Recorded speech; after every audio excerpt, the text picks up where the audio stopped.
خیال رہے کہ دلیلوں پر نظر نہ کرنا ضد ہے، اور ضد فساد ہے، اور ضدی اول درجے کا فسادی ہے۔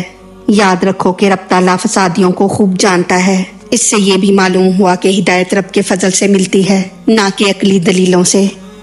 اعوذ باللہ من الشیطان الرجیم، بسم اللہ الرحمن الرحیم۔ انا بے شک، ہاذا یہ ہے، لہو القصص الحق یہی بیان سچا ہے۔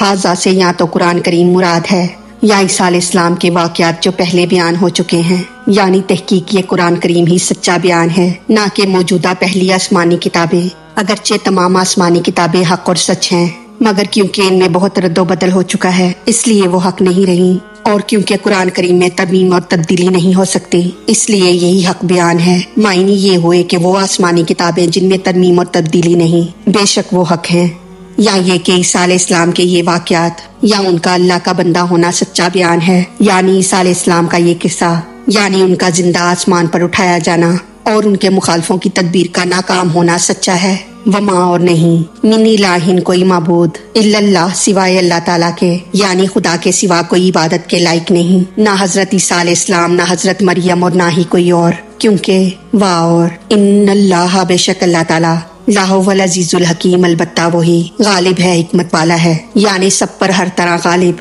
اور سارے غیبوں کو ہر طرح جاننے والا صرف رب تعالیٰ ہی ہے، اور وہ بہت حکمت والا ہے، کیونکہ صفات سے ہی ذات کا پتہ چلتا ہے۔ اسی طرح اللہ تعالیٰ کے ہر طرح سب پر غالب ہونے اور اس کی حکمت سے اس کی توحید ثابت ہو گئی۔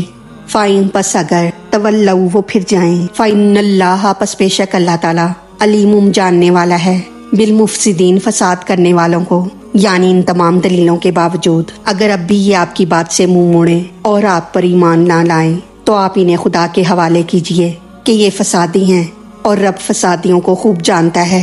اب ان آیات کا خلاصہ اس طرح ہے کہ اے نبی صلی اللہ علیہ وآلہ وسلم، یہ قرآن کریم یا عیسیٰ علیہ السلام کا اللہ کا بندہ ہونا یا سارے واقعات جو پہلے بیان ہو چکے ہیں بالکل صحیح اور سچا بیان ہے، کیونکہ یہ لوگ اس کے خلاف مباہلہ پر تیار نہ ہوئے۔ پچھلی آیت میں ہم مباہلہ کے بارے میں پڑھ چکے ہیں، اور اللہ کے سوا کوئی عبادت کے لائق نہیں، کیونکہ کامل غلبہ اور حکمت اسی کی صفت ہے، اور جس میں یہ صفتیں ہوں وہی عبادت کے لائق ہے۔ اس بیان کے بعد عیسیٰ علیہ السلام کا اللہ کا بندہ ہونا آفتاب کی طرح ظاہر ہو گیا۔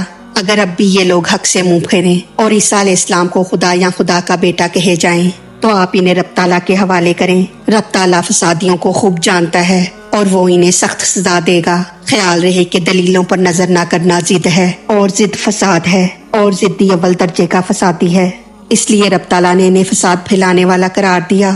اس سے یہ بھی معلوم ہوا کہ ہدایت رب کے فضل سے ملتی ہے، نہ کہ عقلی دلیلوں سے۔ اللہ تعالیٰ ہماری غلطیوں کو معاف فرما کر ہمارا پڑھنا سننا اپنی بارگاہ میں قبول فرمائے، ہمیں دین و دنیا کی تمام نعمتیں عطا فرمائے، اور ہمیں عمل کی توفیق عطا فرمائے۔ آمین یا رب العالمین۔ وما علینا الا البلاغ المبین۔